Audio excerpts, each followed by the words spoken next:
All right. Hey, everyone. For a second session on bridging the gap between decentralized finance and traditional finance, we have Pascal, who is the founder of Jarvis Network. So I'm sure a big hoot from all the Iron Man lovers seeing at the name. A quick intro about Pascal. Before he got into the crypto space 4 years back, he has 11 years experience in forex trading, which he used his experience to build Jarvis Network, which is a protocol on Ethereum and is used for trading markets on stable coins. Pascal, over to you for the. Hey, hi guys. Thank you for the intro, Manav. So I'm going to share my screen.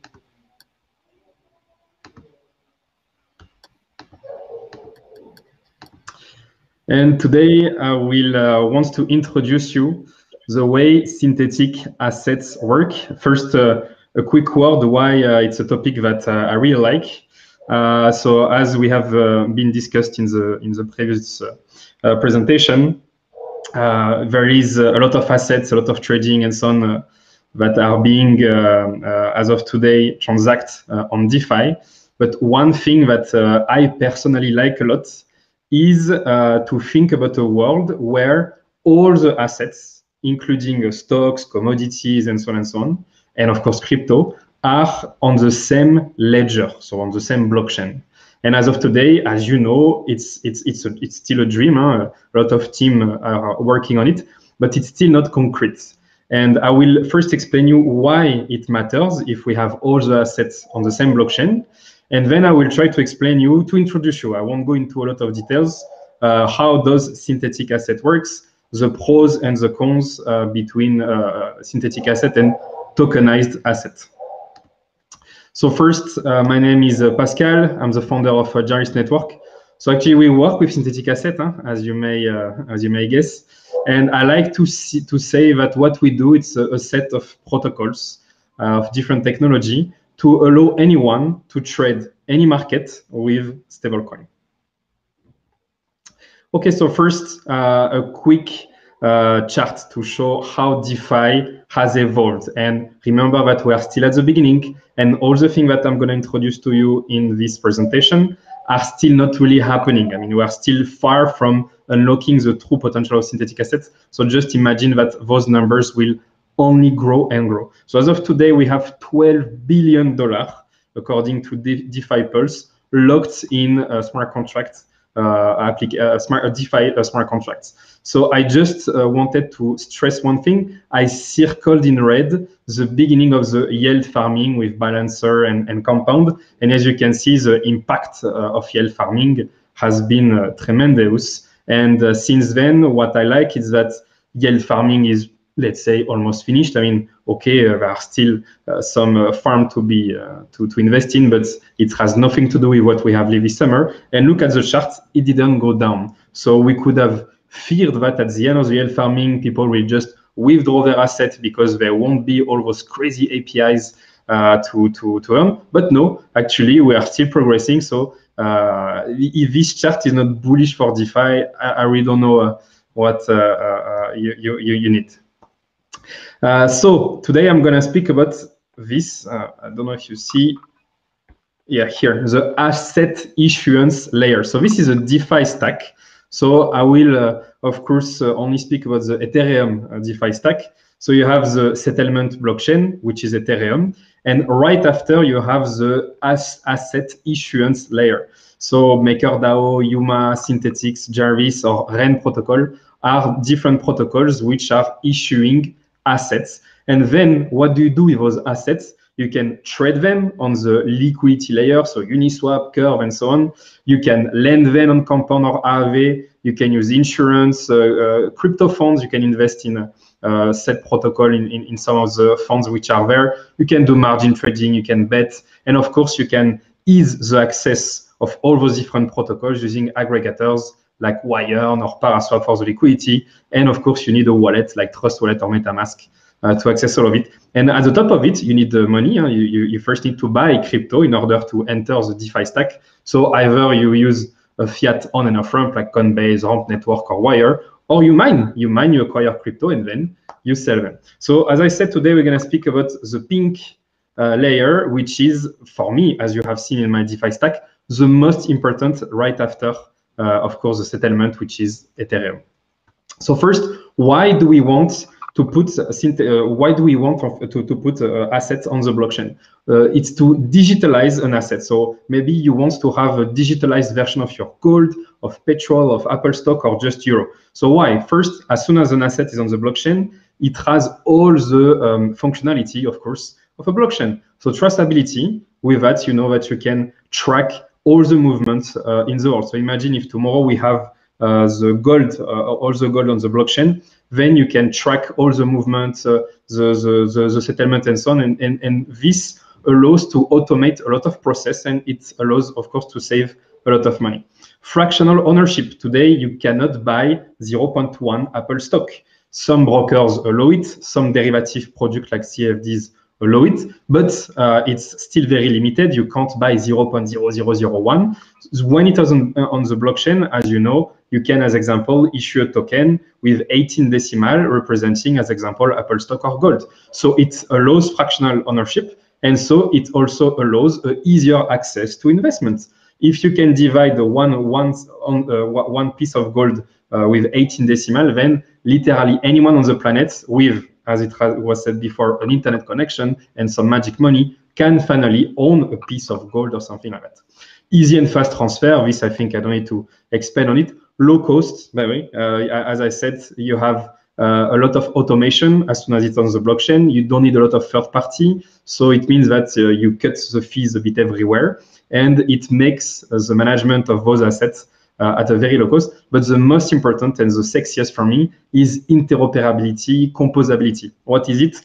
If you have gold in a bank, you cannot use this gold in the bank in order to, I don't know, take a credit line in another country backed by your gold. What you will need to do is to move the gold from this bank to the other bank and then make a credit. With blockchain, as you know, once your asset is tokenized or synthesized, and once it is on the blockchain, you can unlock its liquidity and you can use it everywhere in any application, of course, that will support it. So it's pretty cool to have all those assets on the blockchain because, as I said, they inherit all those features, and you can unlock their true liquidity. So there is two ways of doing it. Either you use a tokenized asset or you use a synthesized asset. So what's the difference? Tokenization, we can literally say that you upload an asset on the blockchain. So you have one Apple stock, you upload it on the blockchain, and suddenly you have a token, which we can call XApple. So how does it work? You need a third party. It doesn't mean that this third party will be centralized. There are many projects like REN Protocol, TorChain, OneChain as well, who are or were working on a decentralized custody. But the way it works, it's pretty simple. So let's say you have one Bitcoin. So what you're going to do, you just send this one Bitcoin to a third party, which will custody your Bitcoin. And in exchange, this third party will mint one wrapped BTC, as example. Or if you send $100 to the bank account of this third party, Coinbase, as example, they will issue 100 USDC. So the process is quite straightforward. And as you know, you need to trust this third party. But that's all. Once it is on the blockchain, you know that the one wrapped Bitcoin that you have in your wallet corresponds to one Bitcoin in the wallet of the third party. And this is from where you trust that the value of this one wrapped BTC is always equal to the value of one Bitcoin. It's very important to understand this since on synthetic asset, it works differently. So always remember that the value that is given to your tokenized asset, it's because you can always know and redeem the same real assets with the third party. So this has a pretty cool features. It's called the peg. So the peg is basically one asset which is pegged to the price of another asset. So let's take the example of wrapped BTC. Why do you think that one wrapped BTC is almost always equal to one BTC? As I said, whenever you have one wrapped BTC, you can always redeem it for one BTC. So when you go on an exchange, for example, Uniswap, and you see that the price of wrapped BTC is below the real price of Bitcoin, what you have, it's called an arbitrage opportunity. So what you're gonna do, since the price of one wrapped BTC is lower than one BTC, you will go on Uniswap. You buy with this one wrapped BTC, so it will cost you $14,800. And then you go to the third party and you say, hey, look, I have this one wrapped BTC. I want to redeem the one BTC. So you send the one wrapped BTC, it is burnt, and in exchange you receive one BTC. So of course you don't need to ask the third party to send you back one Bitcoin in order to do an arbitrage.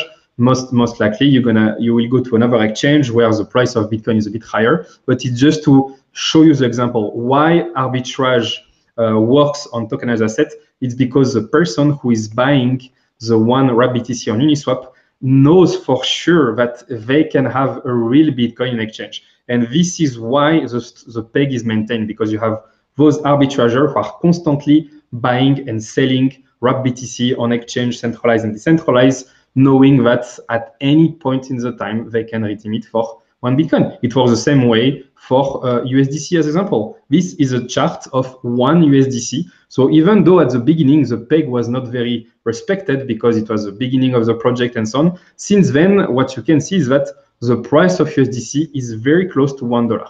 Why? Because again, whenever an arbitrager sees on Uniswap or any DEX that the price of USDC is below $1 or above $1, what they will do, they will buy it. So if it's below $1, and then they will just go to Circle saying, hey, look, guys, I have 1 million USDC. I have bought them for $98,000. I want to redeem them for $1 real million. And this is the activity, so the arbitrage, which maintains the strong peg. The tokenization, synthesization, I forgot to replace it here. It's a bit different. The point is the same. We want to put an asset on the blockchain. But here, we don't have one asset which is represented by the same asset. We have what we call a debt. So basically, a synthetic asset, it's an asset which tracks the price of an asset by issuing a debt collateralized by another asset. I know it sounds super complicated, but here I don't have to deposit one Apple stock in a third party and then to issue one Apple stock. Now what here I can do, I can deposit one Ether in a smart contract. And in exchange, this contract will issue one Apple stock. So how does it work? It's a bit more complicated, as I said.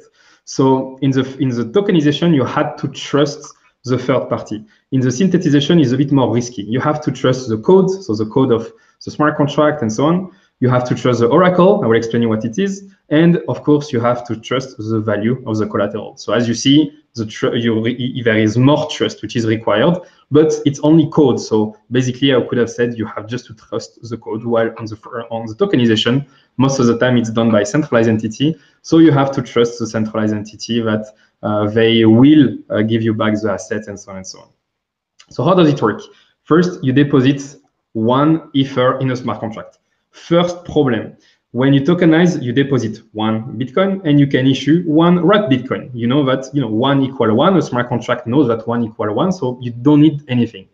When you do synthetic assets, it's a bit different. The problem is that the blockchain has no clue what is the price of Ether. The price of Ether is what we call an off-chain data. So first we need an oracle. So most of the time it's Chainlink. So you need an oracle which will basically upload on the Ethereum blockchain the price of Ether. So first you have an oracle which will say, make a transaction. Okay, the price of Ether is $450. So you send those this one Ether to the contract, and in exchange you are minting 200 DAI. So here I take the example of MakerDAO. MakerDAO doesn't use Chainlink as an oracle. They have their own, but since Chainlink is the most known oracle, I was mainly speaking about them. But don't confuse Chainlink with MakerDAO. That doesn't mean that in the future they won't be using it. So what you can notice is that I have minted, so I have issued 200 DAI, and DAI is a stablecoin, decentralized stablecoin, which is issued at 1-to-1 price with the dollar. So basically, I have issued $200. So the difference here is that I actually have a debt of $200, and I have to reimburse this debt one day in order to take back my collateral, so my 1 Ether. So the problem of having a debt and having a collateral is that you can risk liquidation. So let's take 2 examples. So the first one is if the price of the collateral goes down. So my 1 Ether doesn't worth anymore $450, but $220. The problem is that what gives the trust and the value that 1 DAI equal $1? You trust that because you know that behind each 1 DAI, you have at least, so in my previous example, you had at least $2.25 of Ether. So it means that you have a collateral ratio of 225%. So as soon as you know that behind, well, let's take the example of those 200 DAI. So as soon as you know that behind those 200 DAI, which worth $200, you have $450 of Ether, you know that those 200 DAI have a value. But the problem is that what happens when the collateral drops? What if suddenly your $200 are only collateralized by $220?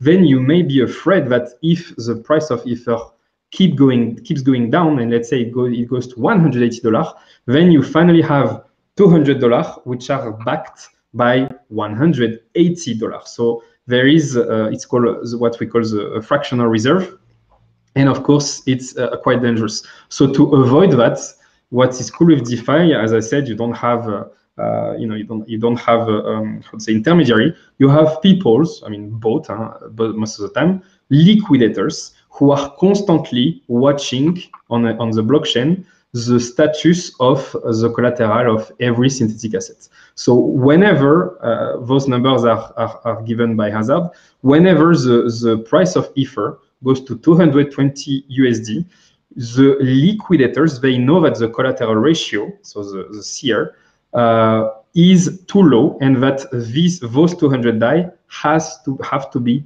liquidated. So what it will happen, they will just trigger a liquidation. The way liquidation works differ from all the different projects. And again, I don't have the time to dig into all of them. So you have MakerDAO, you have Synthetix, you have UMA, UMA, Maker Protocol, and so on and so on. And it's actually works the same way with Aave and Compound. So whenever you have the price of the collateral which is too low compared to the debt that you have issued, or a liquidator, they will liquidate your position, and of course they will earn small fees that you have to pay as a penalty in order to make money. It also works the same way if what you have issued has went up. So let's take the example of someone who has issued 0.013 synthetic Bitcoin. Those are not real Bitcoin. And let's say that they have issued at the beginning when the Bitcoin was at $15,000. So at $15,000, this worth $200. So it's okay. You have $450 in collateral. You have $200 of synthetic BTC, which have been minted.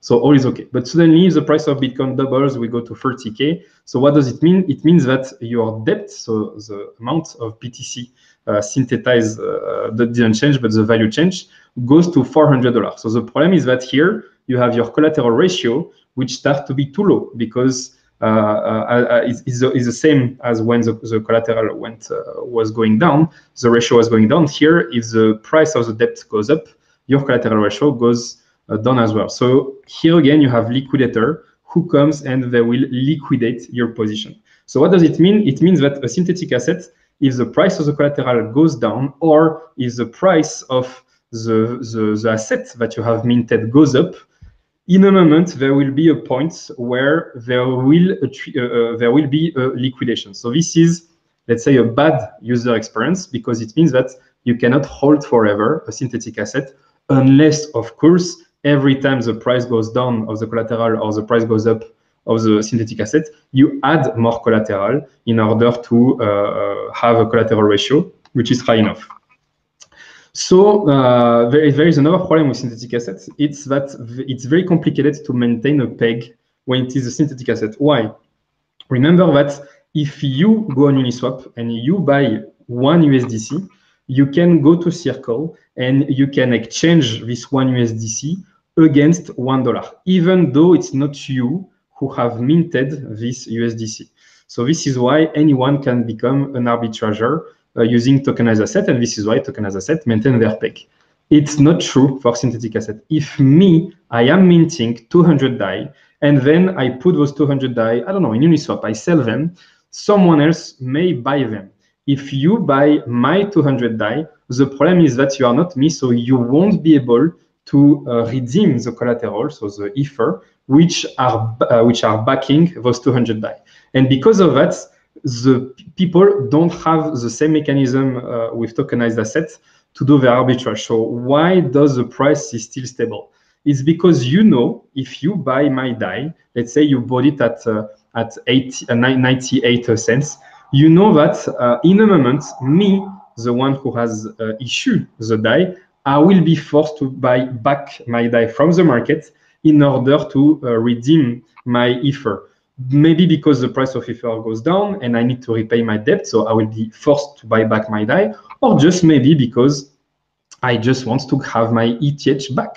So the reason why the peg are maintained on synthetic assets is because you are almost certain that one day, one guy will buy back or sell, it depends the way the price is, those synthetic assets. But as you see, it's a bit more complicated to predict when people will do it. And this is why the price of synthetic assets are very hardly maintaining their peg. So on the left, you have the price of DAI.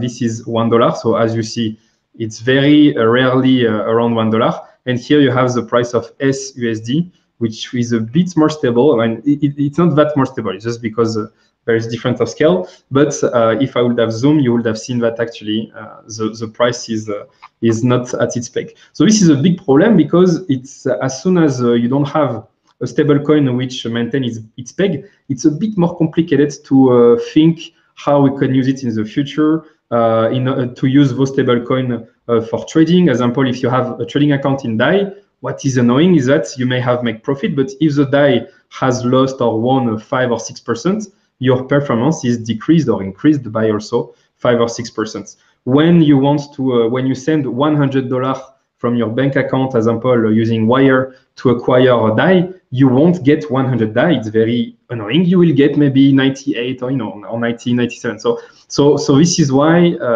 it's a bit problematic that we can't maintain peg. So if we resume the difference between tokenized assets and synthetic assets, a tokenization is a representation. We replicate, we upload an asset on the blockchain, while when we do a synthetic asset, we are basically creating a debt. Tokenization are heavy and are very rigid. Why? Because as I said, most of the time you actually use a centralized service. So you have the KYC, and if you want to actually tokenize an asset which may fall under some regulation, like example stocks, you will need a license and so on, and you will need to KYC your user. So it's quite heavy. Synthetic assets, it's quite flexible. You just need a smart contract. That doesn't mean that they won't fall under regulation. But as of today, it's way easier to issue a synthetic asset rather than a tokenized asset. Tokenized assets are also limited in their creation. Like if you want, as example, to issue a dollar tokenized, it's okay. You deposit dollar in a bank account and you issue them. If you want to create euro, it's the same. But it's a bit more problematic when you want to tokenize, I don't know, trees or cows or things that you can't really put somewhere in a custody. While with synthetic assets, you can create whatever you want. You just need a price feed, so an oracle. But the tokenized assets have an unlimited variation. What does it mean? It means that if I tokenize one Apple stock and the price of the Apple stock is multiplied by, let's say, 100 times in 10 years, you know that the tokenized version of this Apple stock will still worth the same amount that one Apple. While, as I showed you, with the collateral which may fall or the price of the asset that can go up, liquidation will happen with synthetic assets. It means that there is no unlimited variation. The synthetic asset price is always limited, capped by the value of the collateral, which is locked. There is no liquidation in a tokenized asset, and there is a liquidation in a synthetic asset. And the risk on the tokenized asset is a third party, while the risk on synthetic assets is the collateral and the risk. And I will finish by to tell you what are basically the two models for synthetic assets. So the first one is self-issuance, the other one is pool issuance. So self-issuance is like MakerDAO, UMA. So what you do, you lock Ether, so as example, you can lock Bitcoin or whatever, but in my example, it's Ether. You lock Ether in a contract, you issue, as example, 200 DAI, and then you do whatever you want with those DAI. You can sell them on Uniswap. As soon as you are selling the asset that you have issued, you are short on this asset, so you will need to buy it back in order to pay back your debt. Or you can do other things. You can, as example, do some rate arbitrage. Let's say that you issue DAI on MakerDAO at a rate of 2%, and then you see that the DAI on Aave is can be lent at 5 or 6%. So it's actually pretty good to go on Maker, issue DAI at 2%, put it on Aave, and you earn the difference, which is 4%. You can also just do normal arbitrage. If you see that the price of DAI is at 1.04, you just issue DAI, you sell it on the market at $1.04, so you make an instant 4% profit. Then you just wait that the price of the DAI goes back to $1. You buy back the DAI that you have borrowed on Maker, and then you just pay back your debt, and you have made a bit less than 4%, of course, but this is how you make profit. And of course, you can do farming. When you self-issue a synthetic asset, you can also do other cool things, as example, to protect your collateral. So what you can do with the 200 DAI that you have borrowed, you can keep some, as example, 50 DAI, and you can deposit those 50 DAI, as example, into FTX. I'm not speaking about FTX because they are here, but it's the exchange I'm using for that. And what you can do is that you can open a short position on maybe not the perpetual. It's better to use how to say feature with a term, and you can open a short position with for an amount of 1 Ether using a leverage of 2 or 3, not more. I mean, I won't recommend you to go higher to 3 of leverage. And a leverage of 3, you're gonna get liquidated only if the price goes down by 33%. So it won't happen today. It can happen in the course of a week or in course of a flash crash, but it's pretty rare that in one day, Ether lose 33%. So you are kind of protected because you know that if your collateral here lose its value, it's okay. You are making money on your short. So what you can do, you can in a moment take some of the profit that you have done on FTX, put them back in your vault in Maker, and like that, you won't be liquidated. So this is one of the possibilities. The second model, which is a bit more complicated to understand, but far more sexy for me, it's the pool model. So it's a model that is using synthetics or also Jarvis. So how does it work? It's a bit different. So you have many people, liquidity provider, who are pooling liquidity inside a liquidity pool. And when a user wants to mint a synthetic asset, as example, BTC, synthetic Apple, synthetic Euro, they actually, this synthetic asset will actually be backed by the liquidity pool and not by the fund of the user. So it's a bit like a classical broker where you deposit money, as example, $100, and then you're gonna convert those $100 for $100 of Bitcoin or $100 of Ether, $100 of Euro, and this kind of thing. But the synthetic assets here are collateralized by the liquidity pool. So who is taking all the risks?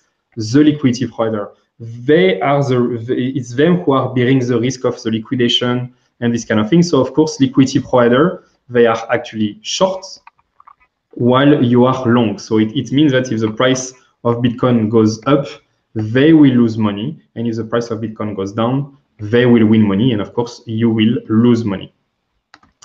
But the thing that I prefer the most, and I will finish with that for synthetic assets, is instantly swap with infinite liquidity between two synthetic assets. So how does it work? Try to picture this. You have issued 100 DAI, okay? And those 100 DAI are collateralized by 2 Ether, which are, as of today, worth $900. So what you can do is that you have a debt in DAI, you could exchange your debt for another asset. So, example, you can say, I no longer want a debt in DAI. I would like to have a debt in euro. So what we're gonna do, the DAI will be burnt, and in exchange, we will create 80 synthetic euro. It's not possible as of today. Maker doesn't work like that. Only Synthetix, Jarvis, and I guess other synthetic asset protocol are doing this kind of thing. It's called the burn and pegnet as example. It's called a burn and mint mechanism. So here, what is happening is that you destroy, so you burn one synthetic and you mint a new one with the exact same value. Those 80 euro are also worth 100 USD. So we didn't change anything. And those 80 euro are backed by those 2 Ether. And if you want, you can do the same after and goes to Bitcoin. So you can burn those 80 euro and mint 0.006 synthetic Bitcoin. So this is why it's called infinite liquidity, because if you notice here, you do not sell your asset to someone, you are actually minting a new asset with the same collateral. So you don't have a counterparty. And this is why it's called infinite liquidity, because if you have 80 euro or 8 million euro, it works the same. Those 8 million euro will be swapped instantly by $8 million euro worth of Bitcoin or 8 million euro worth of USD, etc. And the cool thing with synthetic assets is that you can issue, as I said before, any kind of assets. So you can issue the local currency of Russia, of India, of Switzerland. You can issue any kind of stock, US stock, European stock. You can issue carbon tax, synthetic assets. You can issue, you can also issue composites. You can issue a synthetic asset which represents 50% of something and 50% of something else. So as soon as you have the price feed and as soon as you have the burn and mint mechanism, you can suddenly access any kind of asset in the world and trade those assets between each of them. And this is how we work. I mean, Jarvis has a different mechanism, but basically we don't use Oracle. We use what we call price agreements. So you and the counterparty agree off-chain on a price. You sign with your private key, the private key of the user and the private key of the liquidity provider. They agree on a price, so you do not need an on-chain Oracle and say, yeah, I want to mint a synthetic asset at this price. And once you agree, you make a transaction on the blockchain. And the way it works is that you have one user who sends 100 USDC in the contract. And you have the liquidity provider who deposits their funds in the liquidity pool, which sends 50 USDC in the contract. So altogether, the contract holds 150 USDC. And then based on the price agreement, we are issuing, as example, $100 of euro or Swiss franc or rupee. I don't know what is the sign, sorry, for your currency. And that's all. So the cool thing here is that you have a system of a pool and you have the user who are just sending the exact value of the synthetic asset. So if you want $100 of something, you just send $100 of something. And last thing, the main difference between Jarvis and other synthetic asset protocol is that you can redeem their exact value in USDC. It means that if you buy on Uniswap one of the synthetic assets which have been, collateralized by Jarvis, you can exchange it for their exact value in USDC. So if you buy G-Euro on Uniswap, you know that like a tokenized asset, you can redeem their exact value in USDC, meaning that we have a peg as strong as if it was a tokenized asset. So that's all. If you have any question, I'll be happy to answer them. Thank you, Pascal. Any questions for Pascal? Okay. Could you explain the scenario when LP can lose their money in a pool? Of course. So let's go back to the pool. So the problem when you have LP is that the LP is a counterparty. So of course you can lose money, as I said, if the price of the asset goes up. So it depends, of course, of different protocols. So as I said, as of today, there are only two protocols, I mean, three protocols who are doing this. So you have Synthetix, you have Jarvis, and you have a protocol called cap.finance.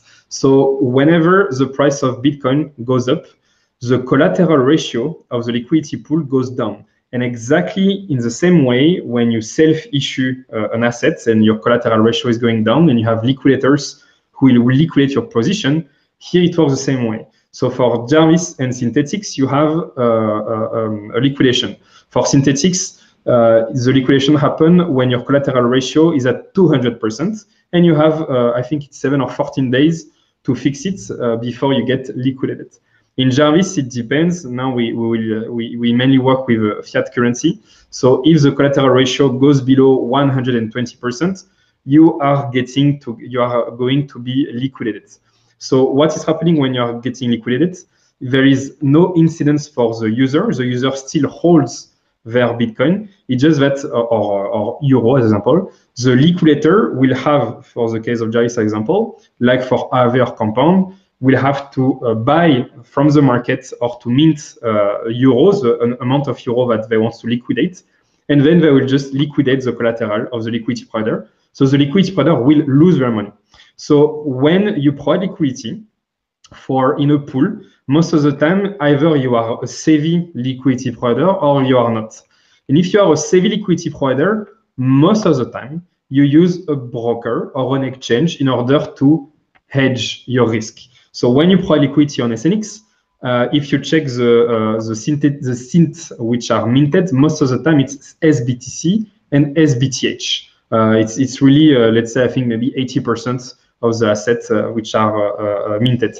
So it means that you, as a liquidity provider, you are very exposed to the price of Bitcoin and the price of Ether. So what you can do, you can buy actually Bitcoin or Ether. You can also buy synthetic Bitcoin or synthetic Ether, or you can get long by opening a position on an exchange providing margin or futures, or just using a CFD broker, as example. Well, the problem is that you're going to pay huge funding fees on a CFD. So I prefer to hedge on non-perpetual future assets, because again, on the perpetual you also have the fees and so on. And that's also you are supposed to hedge yourself like that. If you lose in the synthetic asset by being a liquidity provider, you win using your broker, you hedge, and then you can always add more collateral because it's some kind of risk-free for you. Great, thank you, Pascal. The same guy has another question. He says, does the same scenario also applicable in Uniswap liquidity pool? Sorry, can you say it again? Does the same scenario is also applicable in Uniswap liquidity pool? So the cool thing with synthetic assets is that you can use any kind of collateral. So you can't really apply the scenario using Uniswap liquidity pool, but what you can do with Uniswap is that you can, as example, provide liquidity on a pool like ETH against BTC, and then you can use the Uni token as collateral to mint, as example, Apple stock or euro. And this is the only way where you can really use a Uniswap with synthetic asset. The other way, of course, is that you can create synthetic assets, put them on Uniswap, and ask people to trade those synthetic assets on Uniswap. As example, for us, Jarvis, we are still on Kovan, but what we have done, we have listed all our synthetic assets on the Uniswap Kovan version against USDC. And like that, people on Kovan, they can buy and sell synthetic asset on Uniswap, and they can also do arbitrage. So whenever you see the price of one asset on Kovan higher than the real price of euro dollar, as example, you buy it on Jarvis, you sell it on Uniswap, and vice versa. But it's basically the only way that you can mix synthetic asset with Uniswap. Okay. Does that answer your question, Devraj? Yes. Anyone else has any other question? Oh.